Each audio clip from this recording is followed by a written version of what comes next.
ይህ የመፈንቅለ መንግስቱን ሙከራ ከመሩት ጀነራል መኮንኖች ጋር የተደረገው ውይይት ነው።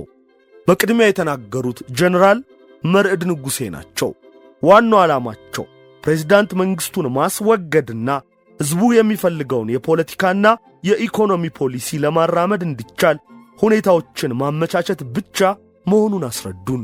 ከዚያም ጀነራል አማሃ መከላከያ ሚኒስቴርን የከበበው ጦር በአስቸኳይ እንዲነሳ ትዕዛዝ እንዲሰጥ አሳስቦ ይህ ካልሆነ ግን ጦሩ በአየር ኃይል እንዲመታ ትዕዛዝ የሚያስተላልፍ መሆኑን ገለጸ። በዚህን ጊዜ እኔ እነርሱ የገለጹልንን ሁኔታ መንግሥት ምክር ቤት ለተሰበሰበው የበላይ አካል እንደምናስረዳ ገልጬ የከበበውን ጦር በአየር ኃይል ማስደብደቡ ግን ምንም የማያውቁትንና በአካባቢው የተሰበሰቡትን ሲቪሎች ለአደጋ ማጋለጥ ስለሚሆን ይህን ከማድረግ እንዲቆጠቡ አሳሰብኩ።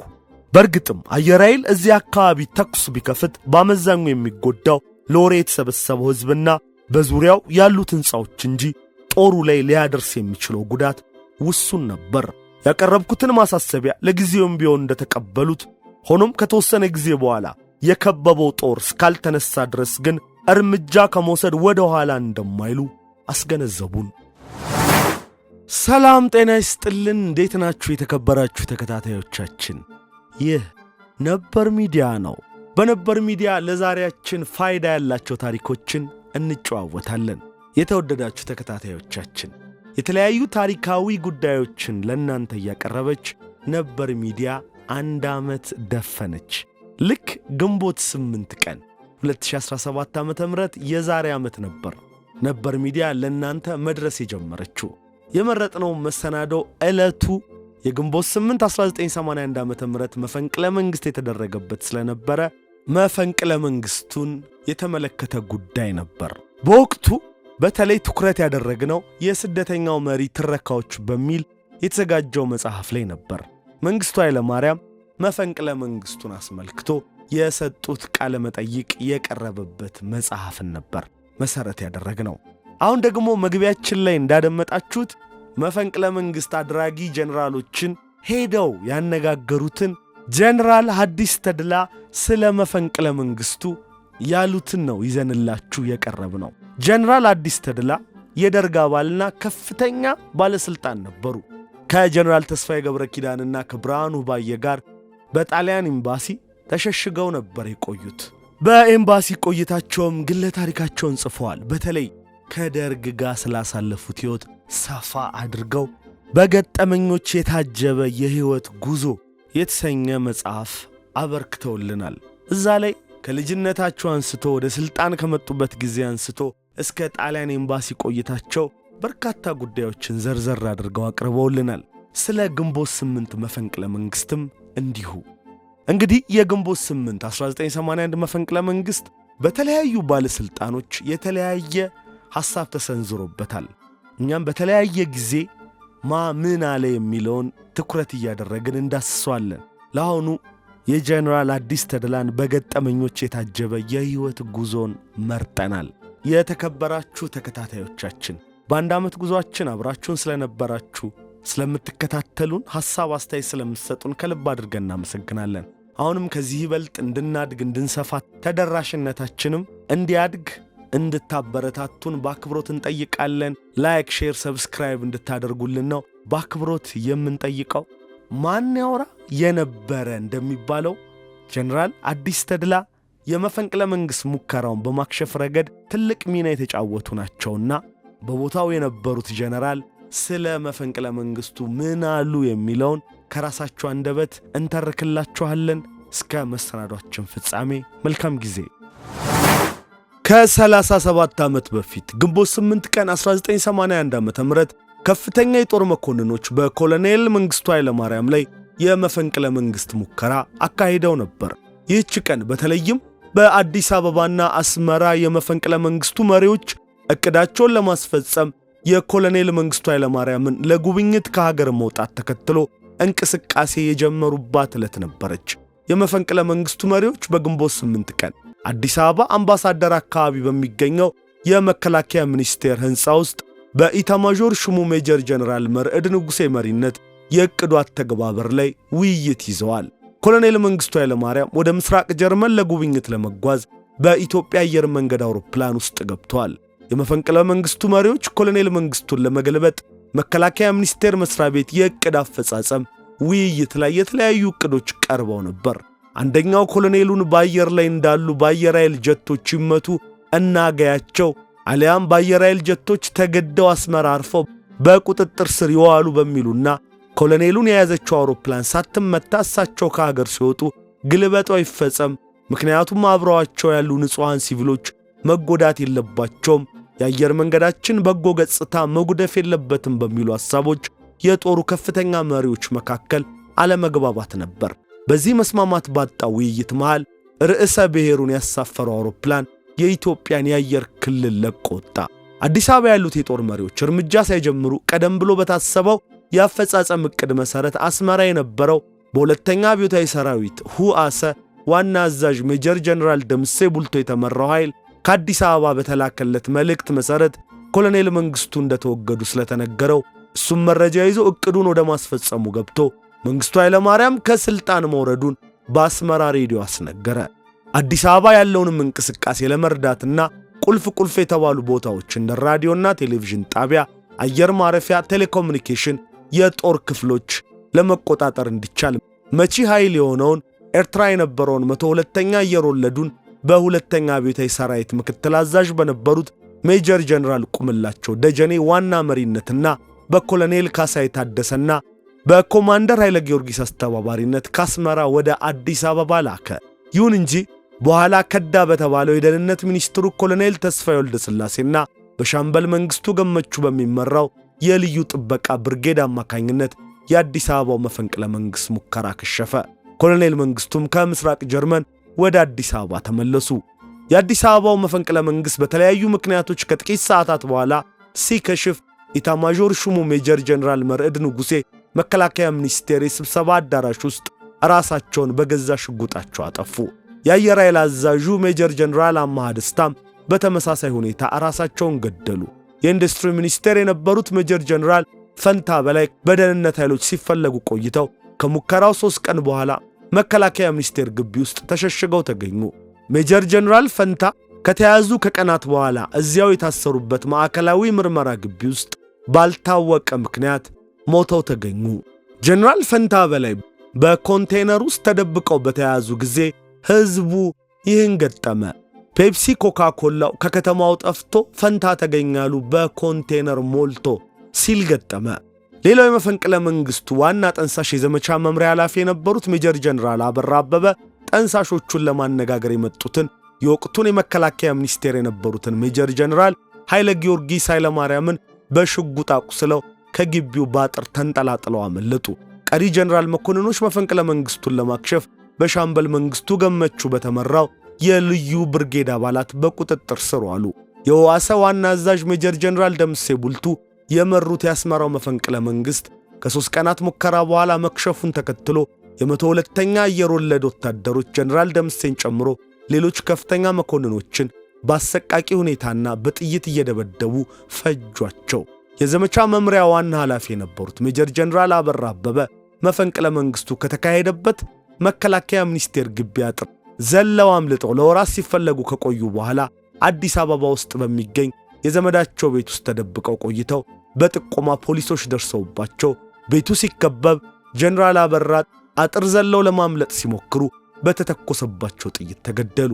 መቺ ኃይል ካስመራ በአንቶኖቭ ጭነው አዲስ አበባ የመጡት ሜጀር ጀነራል ቁምላቸው ደጀኔ የነገሮች መበላሸትና የግንኙነት መስመር ስለተቋረጠባቸው ተሰወረው በመቆየት ከሀገር በመውጣት በመጨረሻ አሜሪካን ገቡ። ዋና ተዋናይ ሆነው ብቸኛ በሕይወት የተረፉ ጀነራል መኮንንም እሳቸው ብቻ ናቸው። ይሄ ሁሉ ሁኔታ ሲደረግ እነ ጀነራል መርዕድ ንጉሴ የመፈንቅለ መንግስቱን ሴራ እየመከሩ ወደ ነበሩበት ወደ መከላከያ ሚኒስቴር ሄደው እንዲያናግሯቸው የተላኩት ጀነራል አዲስ ተድላና ደበላ ዲንሳ ነበሩ።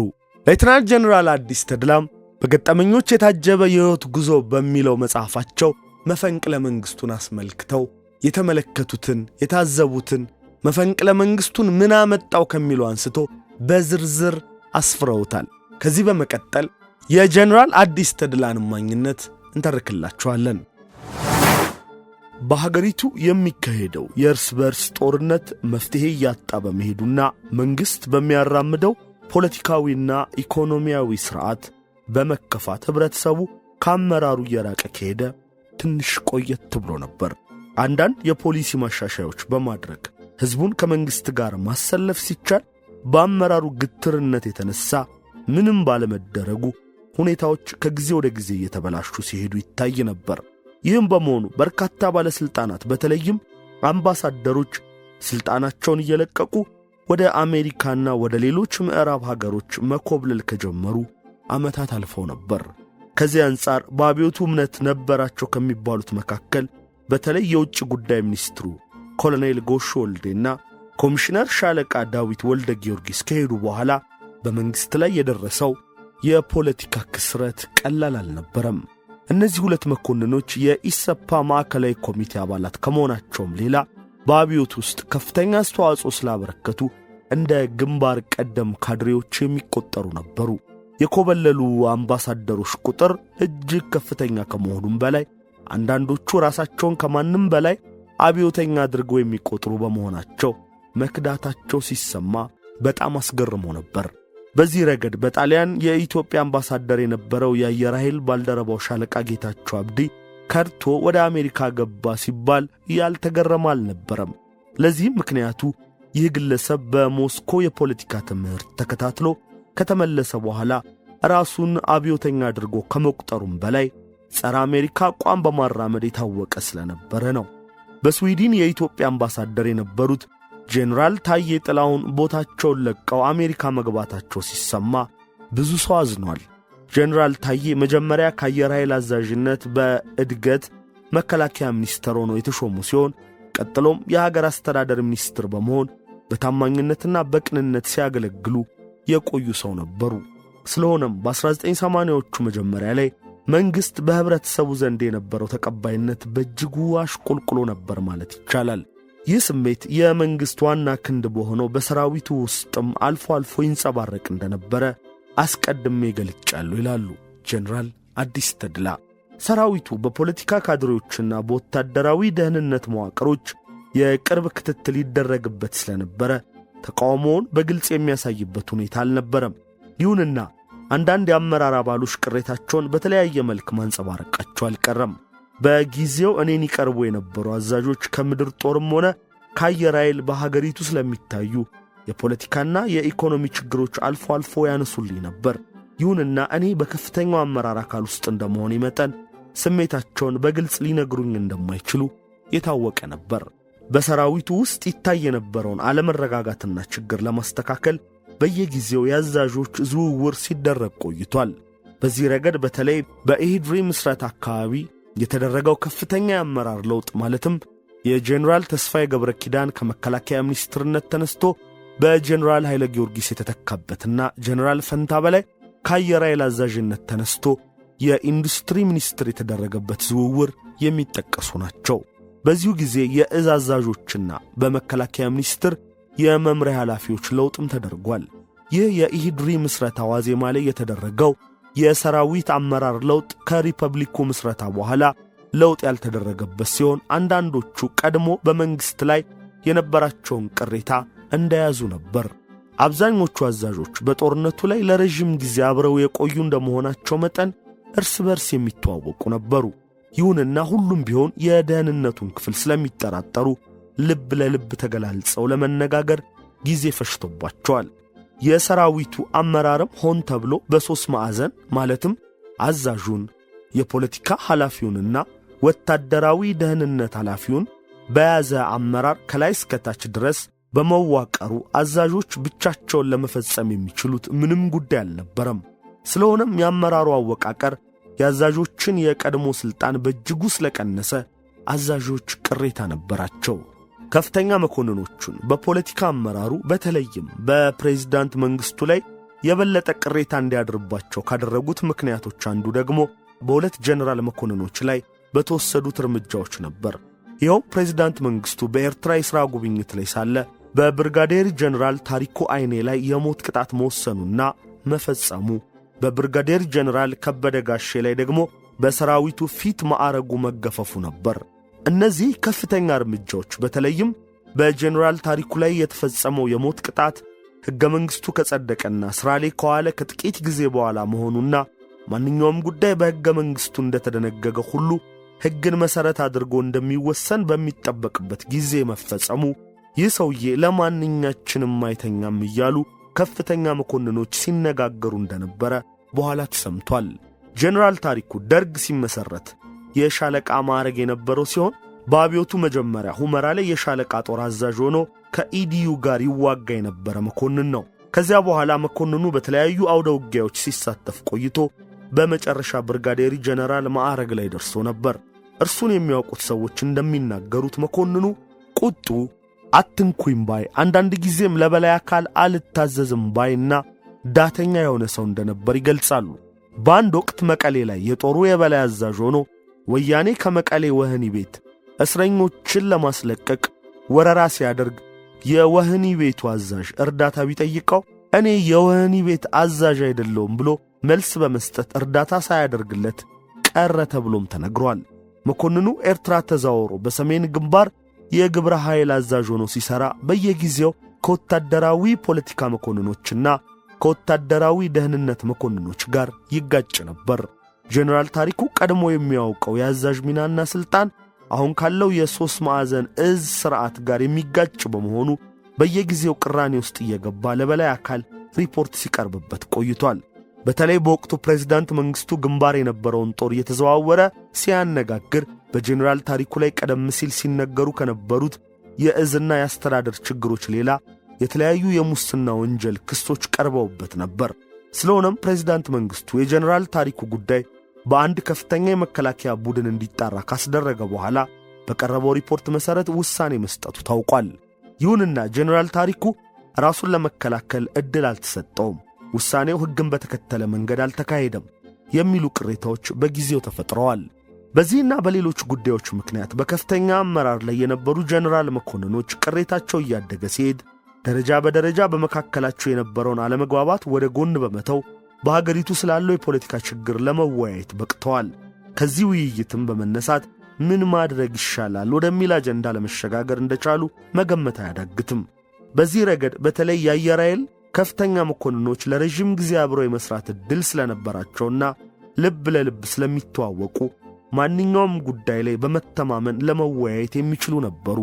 ከዚህ አኳያ ሜጀር ጀነራል ፈንታ በላይ በአየር ኃይል አዛዥነት ለረዥም ጊዜ በቆየበት ዘመን በክፍሉ ውስጥ ከፍተኛ ተቀባይነት ከማግኘቱም በላይ ከቦታው በተነሳበት ወቅት በአመራሩ መካከል አንድነት መስርቶ ነበር የለቀቀው። ከዚያም ከቦታው ተነስቶ ኢንዱስትሪ ሚኒስትር ከሆነም በኋላ ከአየር ኃይል ጋር የነበረው ትስስር እንደተጠበቀ ቆይቷል። የአየር ኃይልን ሁኔታ እዚህ ላይ ለማንሳት የፈለግኩበት ምክንያት በአንድ በኩል ስለ ክፍሉ አሰራር በቅርብ ስለማወቅ ሲሆን፣ በሌላ በኩል በወቅቱ ክፍሉ በማንኛውም ወታደራዊ እንቅስቃሴ ውስጥ ጉልህ ሚና ይጫወት ስለነበር ነው። በአብዮቱ ፍንዳታ ወቅት አየር ኃይል ከለውጡ ጎን በመቆሙ ሂደቱን እንዳሳካ ሁሉ በወቅቱም የዚህ ክፍል አቋም ወሳኝ ነበር። ከዚህ አኳያ ደግሞ በክፍሉ ውስጥ በአመራር ደረጃ የሚገኙት መኮንኖች አቋም የአየር ኃይል ሚና የሚወስነው ነበር። በመሆኑም ጀነራል ፈንታ ከመሠረተው የአመራር ትስስርና እርሱም ራሱ ከክፍሉ ጋር ከነበረው ግንኙነት አኳያ ሲታይ አየር ኃይል ከማን ጋር እንደሚሰለፍ ግልጽ ነበር። ጀነራል ፈንታ ከአየር ኃይል አዛዥነት ሲነሳ ስፍራውን የተረከበው ሜጀር ጀነራል አማሃ ደስታ ሲሆን በምክትል አዛዥነት የተቀመጠው ደግሞ ብርጋዴር ጀነራል ሰለሞን በጋሻው ነበር። ሜጀር ጀነራል አማሃ ደስታ ከጊዜ በኋላ ከፕሬዝዳንት መንግሥቱ ጋር በፈጠረው የሐሳብ አለመግባባት ቅሬታ ይታይበት ነበር።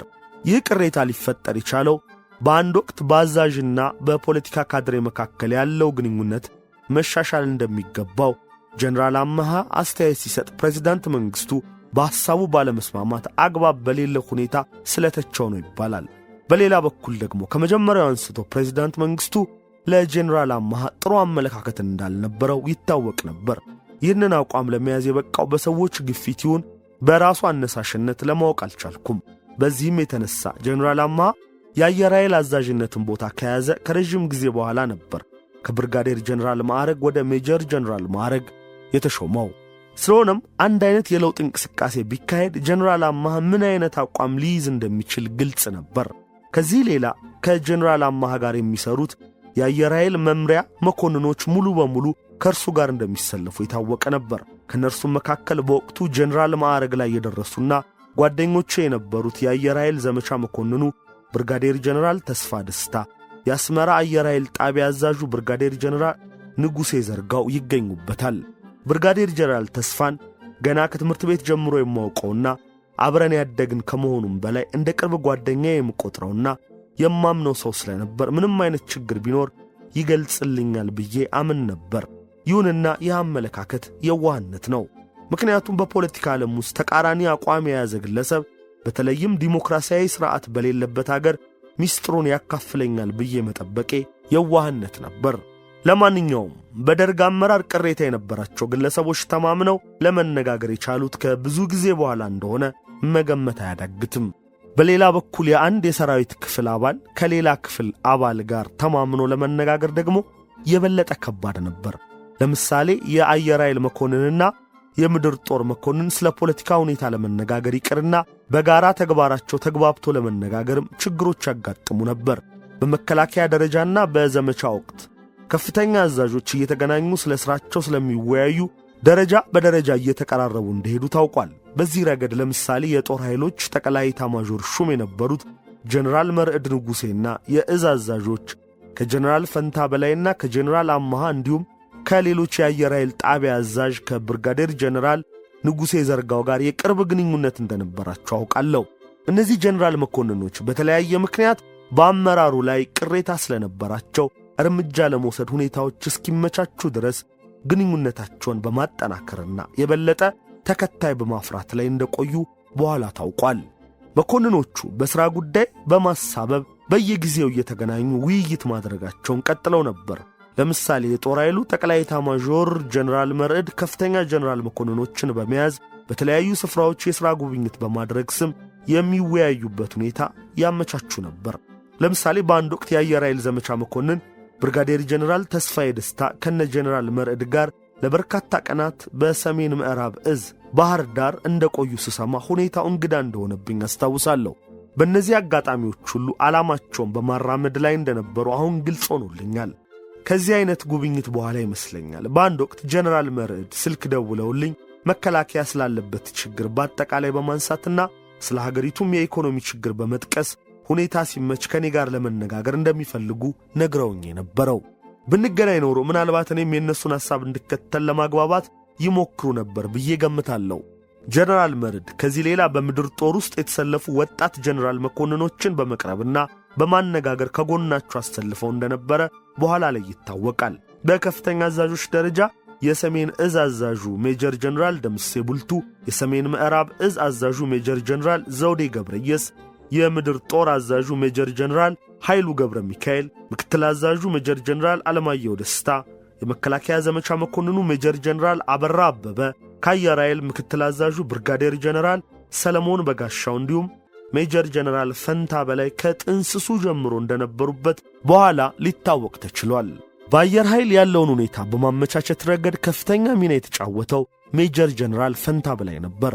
ጀነራል ፈንታ ከአየር ኃይል ተነስቶ የኢንዱስትሪ ሚኒስተርም ከሆነም በኋላ የተለያዩ ምክንያቶች በመጠቀም ወደ ደብረ ዘይት ይመላለስ እንደነበር አስታውሳለሁ። በአንድ ወቅት ለምሳሌ አንድ በሻለቃ ማዕረግ የነበረ መኮንን ጋብቻውን ደብረ ዘይት ሲፈጽም በበዓሉ ላይ ለመገኘት ወደዚያ ይሄዳለሁ ብሎ ሲሄድ ጀነራል ፈንታ እንዴት በዚህ መኮንን ሰርግ ላይ ለመገኘት ወሰነ በሚል ተገርሜ እንደነበር አስታውሳለሁ። በሌላ በኩል በዚሁ አካባቢ ካሁን በፊት ተመላልሶ ይጠይቀኝ የነበረው ጀነራል ተስፋ ወደ እኔ ቤት መምጣት ካቆመ ሰንበት ብሎ ነበር። በጊዜው ሥራ በዝቶበት ይሆናል በሚል ትኩረት አልሰጠሁትም እንጂ ሁኔታዎች እንዳይታወቁ ከኔ ለመራቅ የወሰደው እርምጃ እንደነበረ በኋላ ግልጽ ሆኖልኛል። ሌላው በዚያው ሰሞን ያስመራ አየር ኃይል ጣቢያ አዛዥ የነበረው ጓደኛዬ ጀነራል ንጉሴ ዘርጋው አዲስ አበባ መጥቶ ስለነበረ እቤት መጥቶ ጠይቆኝ ነበር። በጨዋታ ላይ ሳለን ካነሳልኝ ነገር አንዱ ከውጭ ለሚመጣ ሰው የአዲስ አበባ ሕዝብ በጣም ደህይቶ ይታያልና በምን ምክንያት እንደዚህ ሊሆን ቻለ የሚል ጥያቄ ያዘለ አስተያየት መሰንዘሩ ትዝ ይለኛል። እኔም በጊዜው የሰጠሁት አስተያየት ለጦርነቱ የሚከፈለው መስዋዕትነት በጣም ከፍተኛ እንደነበረና ሕዝቡም መከላከያን ለመደገፍ ከሚያደርገው አስተዋጽኦ የመነጨ ነጸብራቅ ነው የሚል ነበር። እነዚህ ሁኔታዎችና አስተያየቶች በጊዜው የሚሰጡት መልእክት ቢኖራቸውም ብዙም ትኩረት አልሰጠኋቸውም። ይሁንና በወቅቱ በሀገሪቱ ላይ ውጥረት የሰፈነበት የፖለቲካ ደመና ያንዣብብ እንደነበረ ለማንም ግልጽ ነው። ይኸውም በአንድ በኩል በጦር ሜዳ ያለው ሁኔታ ከቀን ወደ ቀን ውድቀት የሚታይበት የነበረ ሲሆን፣ በሌላ በኩል ህብረተሰቡ ለመንግስት የነበረው ከበሬታ ዝቅተኛ ደረጃ የደረሰበት ጊዜ ነበር።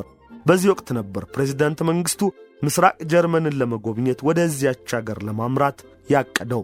የጉብኝቱም ዋና ዓላማ ለመከላከያ ተጨማሪ ታንኮችና ሌሎች መሳሪያዎች ለመጠየቅ ሲሆን ጉዞም ግንቦት 8 ቀን 1981 ዓ.ም እንደሚሆን ጥቂት ቀናት ቀደም ብሎ ታውቆ ነበር። የማክሰኞ ዕለት ግንቦት 8 ቀን 1981 ዓ.ም ፕሮግራሜ እኩለ ቀን ላይ ፕሬዝዳንት መንግስቱን ቦሌ አውሮፕላን ማረፊያ በመገኘት መሸኘትና ከሰዓት 9 ሰዓት ላይ ደግሞ በቅርቡ ሥራ የጀመረውን ዩኒቨርሳል የቆዳ ፋብሪካን መጎብኘት ነበር።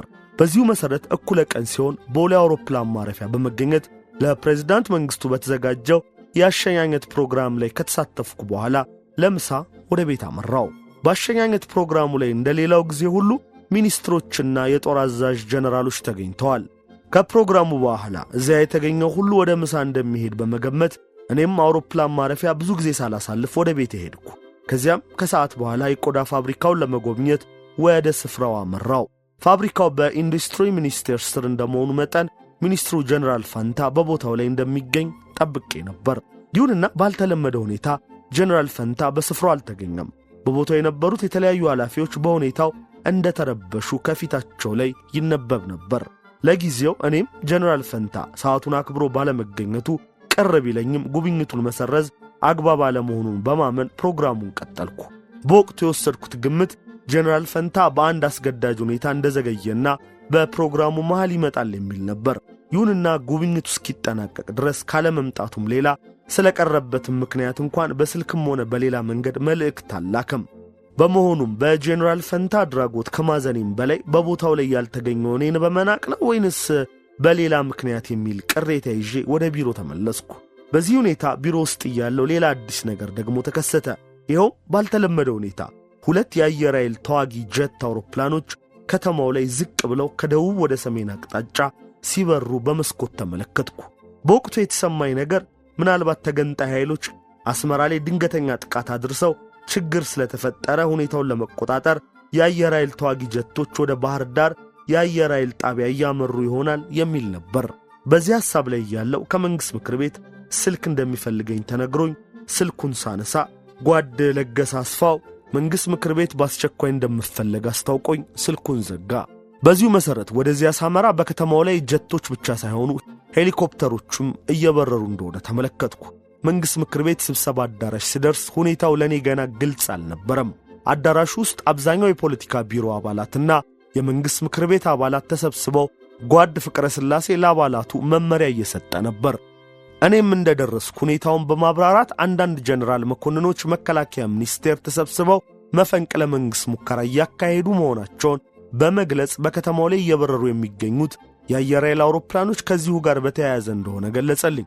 ያልጠበቅኩት ሁኔታ ስለነበረ በነገሩ በጣም ተገረምኩ። ለጊዜው ያደረግኩት አየር ኃይል በመደወል ጀነራል ተስፉን ለማግኘት መሞከር ሲሆን ለማግኘት ግን አልቻልኩም። ከዚያም ጓድ ፍቅረ ስላሴ እኔንና ጓድ ደበላ ዲንሳን በጊዜው የመንግስት ምክር ቤት ምክትል ፕሬዝዳንት የነበረውን መከላከያ ሚኒስቴር ሄደን እዚያ ያለውን ሁኔታ እንድናጣራ አዘዘን። ከተደረገልን ማብራሪያ እንደተረዳ ነው ከፕሬዝዳንት መንግስቱ አሸኛኘት በኋላ የተወሰኑ ጀነራሎች መከላከያ ሚኒስቴር ተሰብስበው መፈንቅለ መንግስቱን ማካሄድ ላይ እንዳሉ ስለተደረሰባቸው ከልዩ ጥበቃ ብርጌድ አንድ ታንክ ሻምበል ጦር ተልኮ እንደከበባቸውና እጃቸውን እንዲሰጡ በመጠየቅ ላይ መሆናቸውን ተረዳን። ከዚህ ሌላ የከበበውን ጦር በማዘዝ ላይ ያለው የፕሬዝዳንት መንግስቱ ልዩ ረዳት ጓድ መንግስቱ ገመቹ እንደሆነና እዚያ ሆኖ መመሪያ እየተጠባበቀ መሆኑም ተገለጸልን።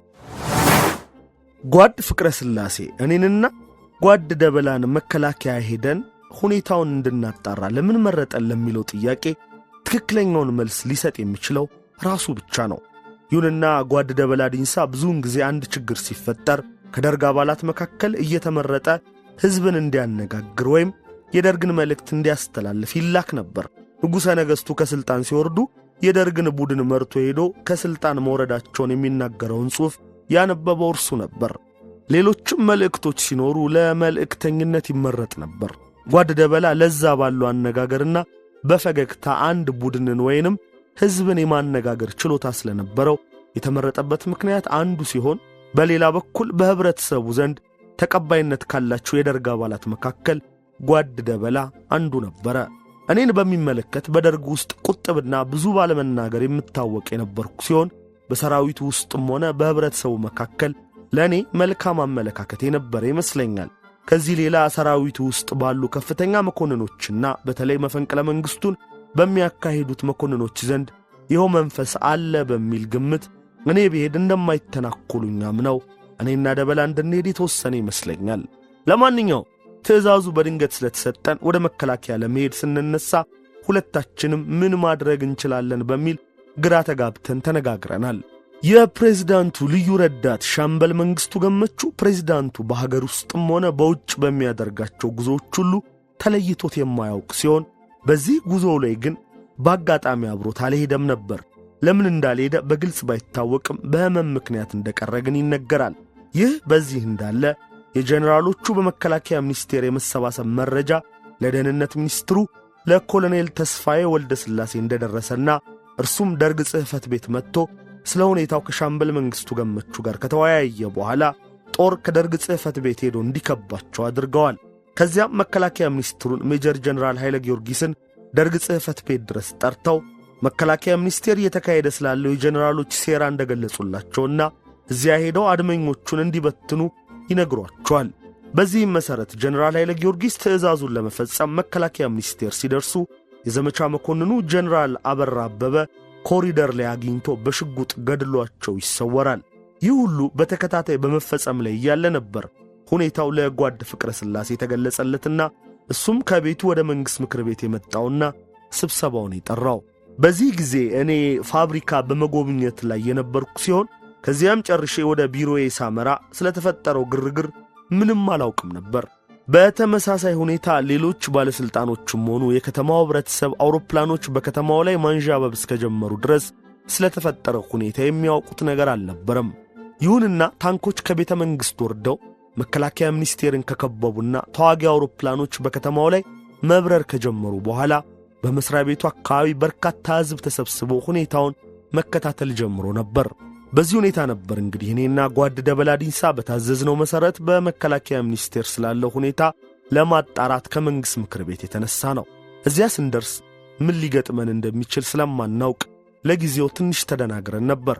የሆነ ሆኖ በስፍራው ስንደርስ ልክ እንደተነገረን መስሪያ ቤቱ ዙሪያውን ተከቦ ማንም እንዳይወጣ ቁጥጥር እየተደረገ ከመሆኑም በተጨማሪ በአካባቢው የነበረው ሕዝብ ትንሽ ራቅ ብሎ በመሰብሰብ ሁኔታውን ይከታተል ነበር። ከዋናው በር ፊት ለፊት ላይ ሻምበል መንግስቱን ስናገኘው ከፍ ሲል የተገለጸውን ሁኔታ በዝርዝር አስረድቶን እርምጃ ለመውሰድ መመሪያ እየተጠባበቀ መሆኑን ነገረን። ከዚህ ሌላ የፖሊስ ሰራዊቱ አዛዥ ጀነራል ወርቁ ዘውዴ በምን ምክንያት እንደሆነ ባይታወቅም መከላከያ ሚኒስቴር መጥተው ወደ መስሪያ ቤታቸው ለመመለስ ሲወጡ ስለተደረሰባቸው እዚያው እንዲቆዩ ተደርገው አገኘናቸው። የሻምበል መንግስቱ እምነት ጀነራል ወርቁ በሴራው ውስጥ አሉበት የሚል ነው። ሁኔታውን ከሻምበል መንግስቱ ከተረዳም በኋላ ከተሰበሰቡት ጀነራሎች መካከል በተለይም ጀነራል መርዕድን ለማነጋገር በማሰብ ከአጃቢዎች ጋር ወደ ቢሮአቸው እኔና ጓድ ደበላ ስናመራ መኪና ማቆሚያ ቦታ ላይ ጀነራል ወርቁ ወደኛ ተጠግተው ስለ ሁኔታው ምንም እንደማያውቁና ወደ ቢሮአቸው ለመመለስ እንዲፈቀድላቸው ተማጸኑ። ሆኖም እኛ ለሳቸው መልስ ሳንሰጥ ወደ ጀነራል መርዕድ ቢሮ አመራን። እዚያም እንደደረስን ጀነራል መርዕድን ለማነጋገር ስለምንፈልግ የኛን መምጣት በስልክ እንዲገልጽላቸው ለረዳታቸው ነገር ነው። በአካባቢው በተፈጠረው ግርግር ረዳታቸው ተደናቅጦ ትንሽ ግር ያለው ቢመስልም ደጋግሞ ወደ ስብሰባ አዳራሽ በመደወልና የኛን ማንነት በማስረዳት መልእክቱን ለማስተላለፍ ቻለ። መጀመሪያ ላይ እኛ ስብሰባ አዳራሽ ሄደን እንድናናግራቸው ፈልገው ነበር። ሆኖም እዚያ መሄዱ ለኛም አደገኛ በመሆኑ ጥያቄያቸውን አልተቀበልነውም።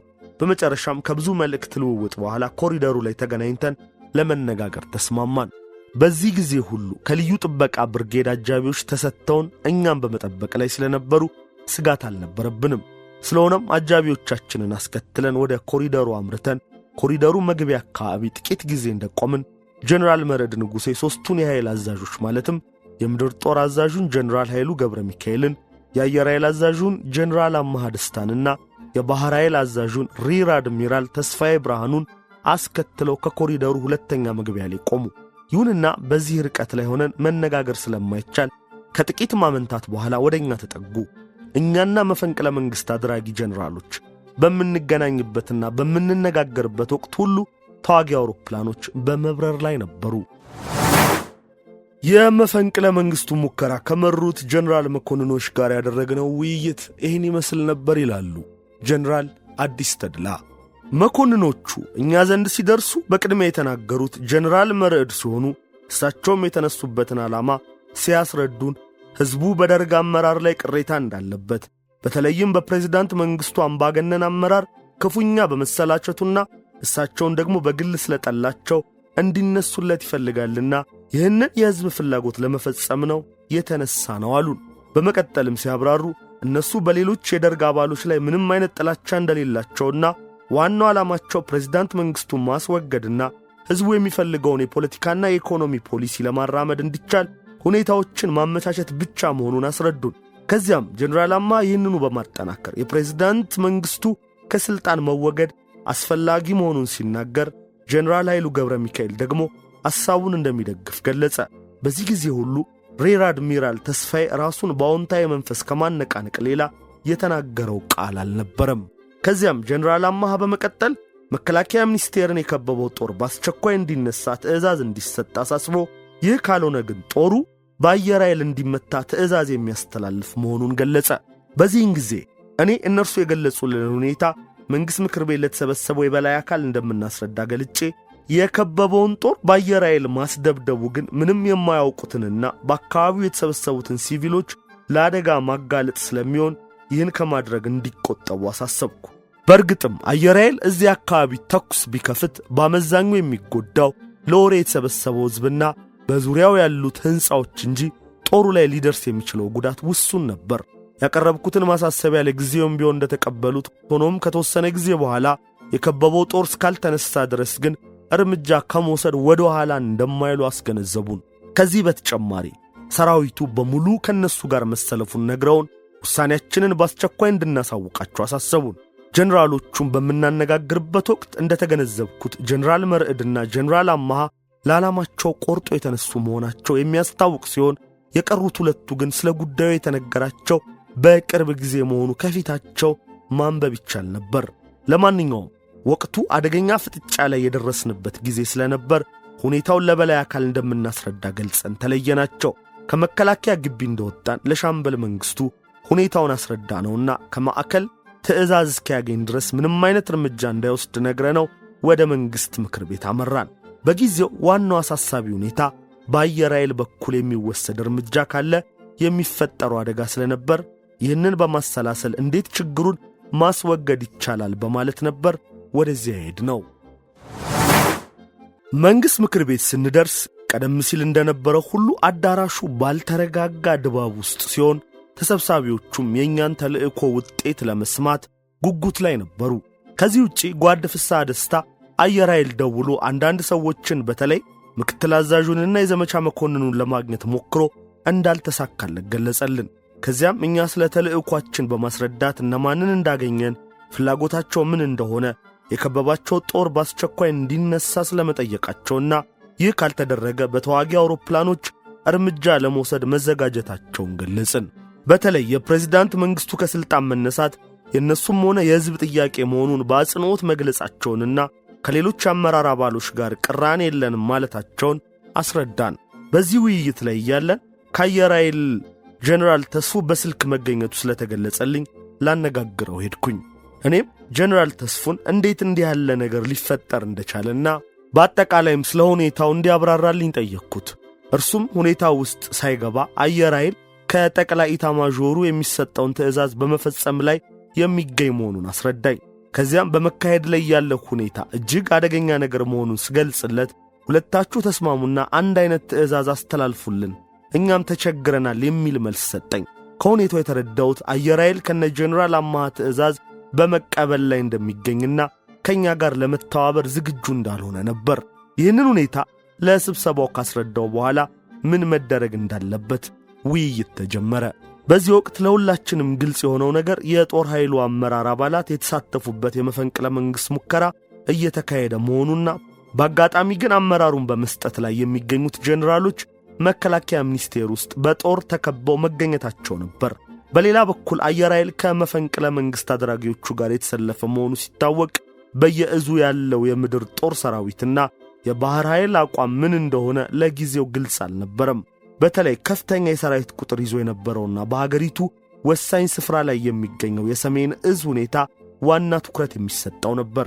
በአጋጣሚ ሆኖ በአስመራ የጦሩ የበላይ አዛዥና የክፍለ ሀገሩ ተጠሪ የነበረው ጀነራል ተስፋዬ ገብረ ኪዳን እንዲሁም የክፍለ ሀገሩ የኢሰፓ ዋና ጸሐፊ ጓድ ካሳይ አራጋው በወቅቱ አዲስ አበባ ይገኙ ስለነበር ስለ ሰሜን እዝ ሰራዊት ሁኔታ የሚነግረን ሰው አልነበረም።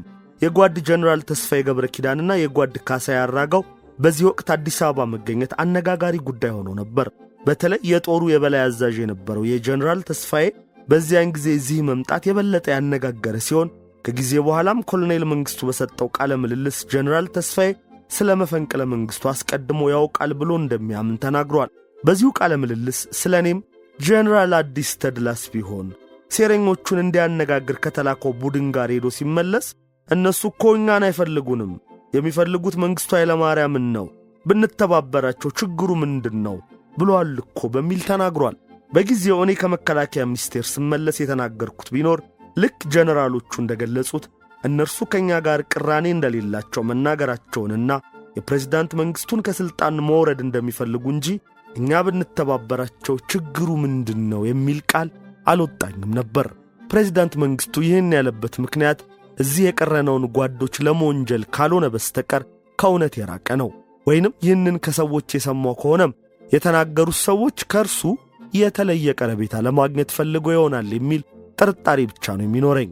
ጀነራል ተስፋዬ አዲስ አበባ ተፈልጎ ስለተገኘና ጓድ ፍቅረ ስላሴም በአስቸኳይ ወደ መንግሥት ምክር ቤት እንዲመጣ ስለነገረው ከጥቂት ጊዜ በኋላ መጣ።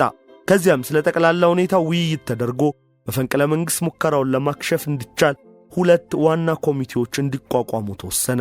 እነዚህም አንደኛ የሰራዊቱን ሁኔታ የሚከታተልና ጦሩን ካድመኞቹ የሚነጥል በጓድ ጀነራል ተስፋዬ የሚመራና እኔም የተመደብኩበት የዘመቻ ኮሚቴ፣ ሁለተኛ ደግሞ ሕዝቡን የሚያረጋጋ እንዲሁም ሁኔታዎችን እየተከታተለ በመገናኛ ብዙሃን መግለጫ የሚያወጣ በጓድ ሽመልስ ማዘንጊያ የሚመራ የፕሮፓጋንዳና ቅስቀሳ ኮሚቴ ነበሩ።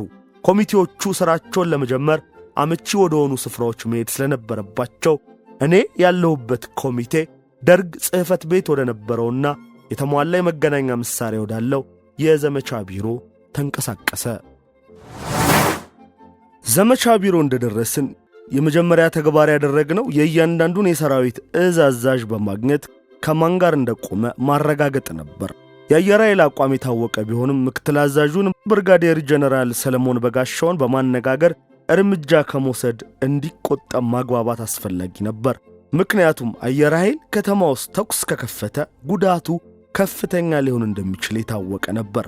ስለሆነም እስከተቻለ ድረስ ጊዜ በመውሰድ ቀኑ እንዲመሽ በመግፋት ለአየር ኃይል ተኩስ እንዳያመች ማድረግ ጠቃሚ ስለነበር ብርጋዴር ጀነራል ሰለሞንን ማግባባት ጀመርን።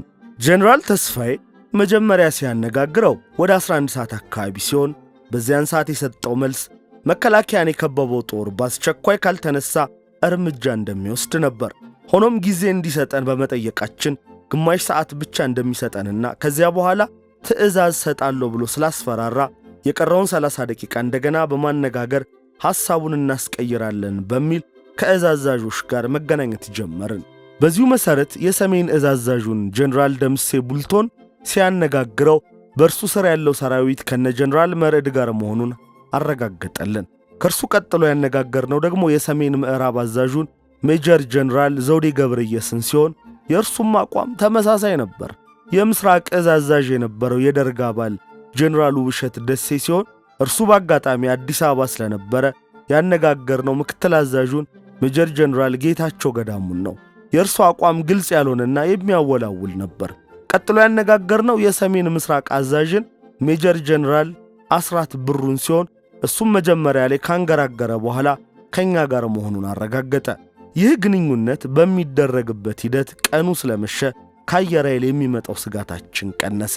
የሰሜን እዝ እንደዚህ በግልጽ ከመፈንቅለ መንግሥት አድራጊዎች ጋር ሊወግን የበቃበት ምክንያት አዛዡ ሜጀር ጀነራል ደምሴ ቡልቲና የፖለቲካ ኃላፊው ብርጋዴር ጀነራል ወርቁ ቸርነት አንድ አቋም በመያዛቸው ሲሆን ከነሱ የተለየ አቋም የነበረውን የወታደራዊ ደህንነት መኮንኑን ብርጋዴር ጀነራል አለማየሁ ወልዱን በቁጥጥር ስር በማድረጋቸው ነበር። ከዚህ ሌላ የአስመራ አየር ኃይል ጣቢያ አዛዥ ብርጋዴር ጀነራል ንጉሴ ዘርጋው ከመጀመሪያውኑ ከእርሱ ጋር የወገነ ሲሆን ለጊዜው አቋሙ ግልጽ ያልነበረው የምጽዋ ባህር ኃይል መደብ አዛዥ የካፒቴን ፊልጶስ ሁኔታ ነበር። የሰሜን እዝ አዛዥ በመስክ የነበሩትን የየኮሩን አዛዦች ወደ አስመራ በመጥራት ለማግባባት በመሞከር ላይ የነበረ ሲሆን ከአዲስ አበባ ጋር የሚያገናኘውን መስመር ሁሉ በመዝጋት መገናኛውን በሙሉ በቁጥጥር ስር አድርጎ ነበር። ከዚህ በተጨማሪ የአስመራን ራዲዮ ጣቢያ በመቆጣጠር የሚፈለገውን ፕሮፓጋንዳ ለማስተላለፍ ዝግጁ ነበር። የሌሎቹን እዞች ከሰሜኑ እዝ የሚለያቸው የፖለቲካ ኃላፊዎቹ ከአዛዦቹ ጋር ያለመሰለፋቸው ነበር። ይህም በመሆኑ አዛዦቹን ከሰራዊታቸው በቀላሉ ለመለየት ስለተቻለ አዛዦቹ ብቻቸውን ተንሳፈው እንዲቀሩ በማድረግ ሰራዊቱን በፖለቲካ ኃላፊዎቹ ቁጥጥር ስር ማድረግ ተቻለ። ከዚህ ሌላ የየክፍለ ሀገሩ የኢሰፓ አንደኛ ጸሐፊዎች ከደርግ ጋር በመሰለፋቸው ሰራዊቱ ብቻውን የሚያደርገው ነገር አልነበረም። የኛ ኮሚቴ ከእዝ አዛዦች ጋር እየተገናኘ ሁኔታዎችን በመገምገም ችግሮችን ለማስተካከል ሲሞክር፣ የወታደራዊ ፖለቲካ ክፍልም በበኩሉ ከራሱ ሰዎች ጋር እየተገናኘ መፈንቅለ መንግስቱን ለማክሸፍ ይጥር ነበር። በዚህ በተደረገው ጥረት ሳቢያ ከሰሜን እዝና ከአየር ኃይል በስተቀር ሁሉም ሰራዊት ባህር ኃይልን ጨምሮ ከመንግስት ጎን እንዲቆም ለማድረግ ተቻለ። አየር ኃይልን በሚመለከት በዚያኑ ምሽት አንድ ሜካናይዝድ ጦር ተልኮ እንዲቆጣጠረው ስለተደረገ ችግሩ በዕለቱ ተፈታ። በመሰረቱ የአየር ኃይል ተሳትፎ በአመራር ደረጃ ባሉትና በጥቂት በራሪዎች ዕውቀት ላይ ብቻ የተወሰነ ስለነበረ ሜካናይዝድ ጦር ሄዶ ጣቢያውን ሲይዝ ሌላው የሰራዊቱ አባል ምንም አይነት ተቃውሞ እንኳን አላሳየም።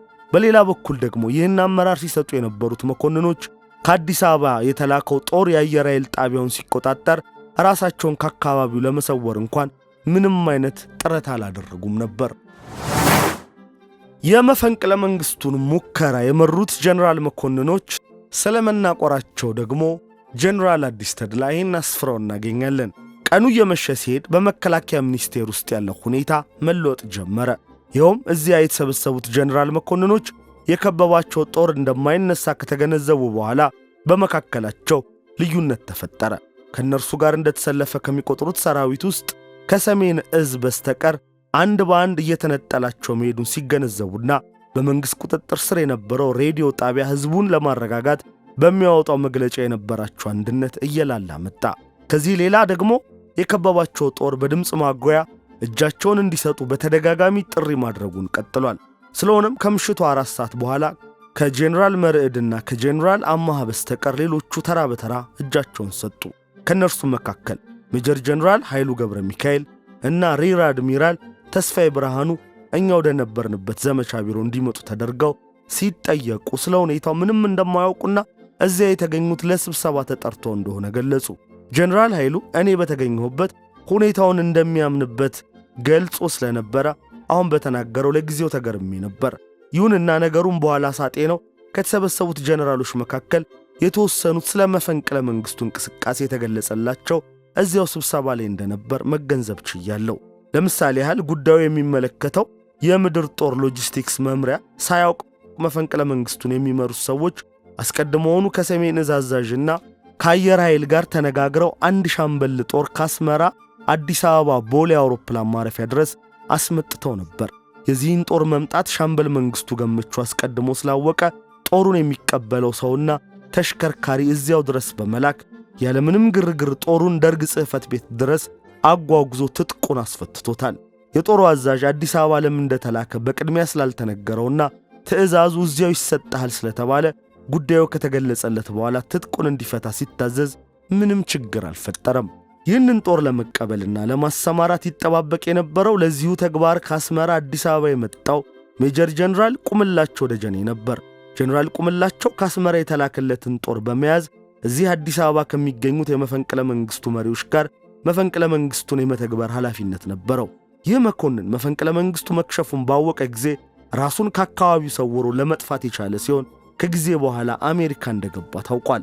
ጄኔራል ቁምላቸው አሜሪካ እንዴት ሊሄድ ቻለ እስካሁን እንቆቅልሽ ሆኖ የቆየ ሲሆን አንዳንድ ሰዎች እንደሚሉት ከሆነ አድማው እንደከሸፈ አሜሪካ ኤምባሲ በመግባት ተደብቆ ከቆየ በኋላ ኤምባሲው በዘዴ ከኢትዮጵያ እንዳስወጣው ይነገራል። ሆኖም ይህንን እስካሁን ማረጋገጥ አልተቻለም። በሌላ በኩል በመፈንቅለ መንግስቱ ሴራ ውስጥ ከፍተኛ ሚና የነበረውና የመከላከያ ሚኒስትሩን ገድሎ የተሰወረው ጀነራል አበራ አበበ ከጊዜ በኋላ አዲስ አበባ ውስጥ የተደበቀበት ቦታ በሰው መሪነት ተገኝቶ ተገድሏል። ጀነራል አበራ በተገኘበት ዕለት ፕሬዝዳንት መንግስቱ እኔ ቤት ደውሎ ሁኔታውን ገልጾልኝ ነበር። ጀነራል አበራ የተደበቀበትን ስፍራ የጠቆመው በጋብቻ የሚዛመደው አንድ የፖሊስ መኮንን እንደነበር ፕሬዝዳንት መንግስቱ በኋላ አስረድቶናል። አድማው ውስጥ ሲሳተፉ የቆዩና መከላከያ ሚኒስትር የነበሩት በርካታ ጀነራሎች እጃቸውን የሰጡ ሲሆን ሌሎችም በምድር ጦር ልዩ ልዩ ክፍል የሚገኙ ተባባሪ የነበሩ አንዳንድ ጀነራሎች እንዲያዙ ተደርጓል። ከሌሎቹ ተነጥለው የመከላከያ ሚኒስቴር የቀሩት ጀነራል መርዕድና ጀነራል አማሃ እጃቸውን ላለመስጠት ወስነው ሕይወታቸውን በገዛ እጃቸው አጥፍተዋል። እነዚህ መኮንኖች በኋላም ቢሆን ከዚህ የተለየ ዕጣ እንደማይገጥማቸው በማመን በራሳቸው ላይ ይህንን እርምጃ በመውሰዳቸው ከአንዳንዶች አድናቆትን አትርፈዋል። ጀነራል አማሃን ከበፊት ጀምሮ የማውቀውና የማደንቀው ሰው እንደመሆኑ መጠን በዚህ አይነት ሁኔታ ሕይወቱ ማለፉ ቢያሳዝነኝም በወሰደው እርምጃ ግን አከብረዋለሁ። ጀነራል መርዕድ በሕይወት የተገኙ ሲሆን ወደ ሕክምና ስፍራ በቶሎ ባለመወሰዳቸው ሕይወታቸው ሊያልፍ ችሏል። የእነዚህ መኮንኖች አሟሟት በዚያኑ ምሽት በመንግሥት እርምጃ እንደተወሰደባቸው ተደርጎ በመገናኛ ብዙሃን የተገለጸው ትክክል አልነበረም። ይሁንና መግለጫው በዚያ አኳኋን መሰጠቱ የተከታዮቻቸውን ቅስም የሰበረና የመፈንቅለ መንግሥቱን ሙከራ መክሸፍ ያበሰረ የመጀመሪያው እርምጃ ነበር። በጀነራል ደምሴ ቡልቶ የሚመራው የሰሜን ዕዝ ሰራዊት ግን በአድማው እንደጸና ቀጥሎ ነበር። የአስመራ አየር ኃይል ጣቢያ አዛዥ የነበረው ጀነራል ንጉሴ ዘርጋው የጀነራል አማሃን መሞት በሬዲዮ በሰማ ጊዜ በንዴት ወንድሜን ገደሉት በማለት መንግሥትን የሚኮንኑ ነገሮች ሲናገር እንደነበረ በኋላ ከፕሬዝዳንት መንግሥቱ ሰምቻለሁ። በመፈንቅለ መንግሥት ሙከራው ከፍተኛ ሚና ከነበራቸው መካከል የጀነራል ፈንታ በላይ ጉዳይ በዚህን ወቅት ያልታወቀ ሲሆን ከጥቂት ቀናት በኋላ ከተደበቀበት ስፍራ ሊወጣ ችሏል። የሰሜን ዕዝ በአስመራ ሬዲዮ ጣቢያ የራሱን መግለጫ ስላወጣና ከማዕከላዊ መንግሥት ጋርም ግንኙነቱን በማቋረጡ በሀገሪቱ ላይ ያንዣበበው አደጋ አሳሳቢ ሆኖ ቆየ። ከዚህ ሌላ አንድ ያልተጠበቀ ሁኔታም ተከስቶ ነበር። ይኸውም የመፈንቅለ መንግሥት ሙከራው በተካሄደበት ወቅት የኤርትራ ተገንጣይ ቡድን ሻዕቢያ ሙከራውን እንደሚደግፍና ውጊያው ለተወሰነ ጊዜ እንደሚያቆም መግለጫ አውጥቶ ነበር። ይህ መግለጫ አስቀድሞ በተደረገ ስምምነት የወጣ እንደሆነ ቢገመትም ሻዕቢያ የራሱን ጥቅም ለማራመድ ሆን ብሎ የሚያሰራጨው ፕሮፓጋንዳ ሊሆን ስለሚችል ነገሩን የበለጠ አወሳስቦት ነበር። በመሆኑም የአስመራን ሁኔታ በጥንቃቄ መፍታት በጣም አስፈላጊ ሆነ። በዚህ ሁኔታ እንዳሉ አዲስ አበባ የሚካሄደው የመፈንቅለ መንግሥት ሙከራ መክሸፉን ሰራዊቱ ከኢትዮጵያ ሬዲዮ ሲሰማ ሰራዊቱ እርስ በርሱ በመነጋገር የአስመራውን መፈንቅለ መንግሥት ለማክሸፍ ተንቀሳቀሰ። በዚህ እንቅስቃሴ ላይ ቀዳሚ ሚና የተጫወተውና አስመራ ውስጥ የነበረውን ጦር በማስተባበር እርምጃ ለመውሰድ የተዘጋጀው የአየር ወለድ ክፍለ ጦር ነበር። የአየር ወለድ ጦር በፖለቲካ ኃላፊዎቹ እየተመራ እዙን ተቆጣጠረ። ከዚያም ጦሩ የእዝ አዛዦችን፣ የፖለቲካ ኃላፊውንና ሌሎችንም አመራር ይሰጡ የነበሩትን ከፍተኛ መኮንኖች ይዞ እርምጃ ወሰደባቸው። ከዚህ ሌላ ጦሩ በአድማው ውስጥ የነበሩና በሌሎች ስፍራዎች ይገኙ የነበሩ መኮንኖችን ሰብስቦ ተመሳሳይ እርምጃ ከወሰደ በኋላ የአስመራው መፈንቅለ መንግሥት መክሸፉን ለማዕከላዊ መንግሥት አስታወቀ። የአስመራ መፈንቅለ መንግሥት ሴራ መክሸፉ እንደታወቀ በአዲስ አበባ ከፍተኛ እፎይታ ተፈጠረ። አዲስ አበባ ላይ ለየት ያለ ሁኔታ ያጋጠመው ጀነራል ፈንታንና ኮሞዶር ኃይሌ ወልደ ሚካኤልን በሚመለከት ነበር። ጀነራል ፈንታ ከግንቦት 8 ቀን ጀምሮ ከተሰወረ በኋላ ለ3 ቀን ያህል አልታየም ነበር። ይሁንና በሦስተኛው ቀን እዚያው መከላከያ ሚኒስቴር ግቢ ውስጥ አንድ ቦታ ተደብቆ ኮንቴነር ውስጥ ይባላል ከቆየ በኋላ 2 ሽጉጥ እንደያዘ እጁን ሰጠ ተባለ። ይህ አድራጎት ከጀነራል ፈንታ በላይ የሚጠበቅ ስላልነበረ ብዙዎችን አስገርሟል። ጀነራል ፈንታ መፈንቅለ መንግሥቱን በግንባር ቀደምትነት ከመሩት መኮንኖች አንዱ ሲሆን አድማው ከከሸፈ በኋላ ግን ራሱን በመሰወር 3 ቀን ቆይቶ ከነመሳሪያው እጁን መስጠቱ ለትዝብት ዳርጎታል። ከጥቂት ጊዜ በኋላ በስር ላይ ያለ ደግሞ ራሱን አጠፋ መባሉ እንዴትና ለምን በፊት አላደረገውም የሚሉ ጥያቄዎች ቢያስነሳም አጥጋቢ መልስ ሳይሰጠው አልፏል። በዚህም ምክንያት ሆን ተብሎ በደህንነት ክፍሉ የጀነራል ፈንታ ሞት ሚስጥር እንዳይወጣ ተደርጓል የሚል ወሬ የተነገረ ቢሆንም ትክክለኛ ሁኔታ ሊታወቅ አልቻለም። ኮሞዶር ኃይሌ ወልደ ሚካኤል ደግሞ ሳይጠየቅ ራሱን በግድ መፈንቅለ መንግሥት ሴራ ውስጥ ካስገባ በኋላ አድማው መክሸፉን ሲገነዘብ ቢሮ ውስጥ ለ3 ቀን ያልተደብቆ ቆይቶ እጁን ሰጥቷል። ይህም መኮንን ባድራጎቱ ትዝብት ውስጥ ወድቋል። ከሁሉም በላይ በመፈንቅለ መንግሥት ሙከራው ማግስት የመንግሥት አንገብጋቢ ችግር የሰራዊቱ አመራር ጉዳይ ነበር። ይኸውም ከመፈንቅለ መንግሥቱ ጋር በተያያዘ ሁኔታ ከፍተኛ ልምድ ያካበቱና የአመራር ብቃት የነበራቸው በርካታ ጀነራል መኮንኖችና እንዲሁም ሌሎች ከፍተኛ መኮንኖች በሞት ወይም በስራት ከሰራዊቱ በመቀነሳቸው ከፍተኛ የአመራር ክፍተት ተፈጠረ። ከዚህ ሌላ ደግሞ ብዙ ከፍተኛ መኮንኖች ከመፈንቅለ መንግሥቱ ጋር ተነካክቷል የሚል ግምት ስለተወሰደ እንደገና የአዛዥነት ቦታ መልሶ ለነሱ መስጠት አሳሳቢ በመሆኑ ጠቅላላ አመራሩን በጥንቃቄ መፈተሽ አስፈላጊ ሆኖ ነበር። የተከበራችሁ የነበር ሚዲያ ተከታታዮች ለዛሬ ግንቦት 8 1981 መፈንቅለ መንግሥትን አስመልክተን እንዲሁም የጀነራል አዲስ ተድላን በገጠመኞች የታጀበ የሕይወት ጉዞ የተሰኘ የግለ ታሪክ መጽሐፋቸውን ተመስርተን ያዘጋጀንላችሁ መሰናዶ ይህን ይመስል ነበረ። ስለተከታተላችሁን ከልብ አድርገን እናመሰግናለን። ለቻናላችን አዲስ የሆናችሁ ቤተሰብ እንድትሆኑና ቻናላችንን ላይክ፣ ሼር፣ ሰብስክራይብ እንድታደርጉ በድጋሚ ልናስታውስ እንወዳለን። በሌላ የይህም ነበር መሰናዶ እስክንገናኝ መልካም ጊዜ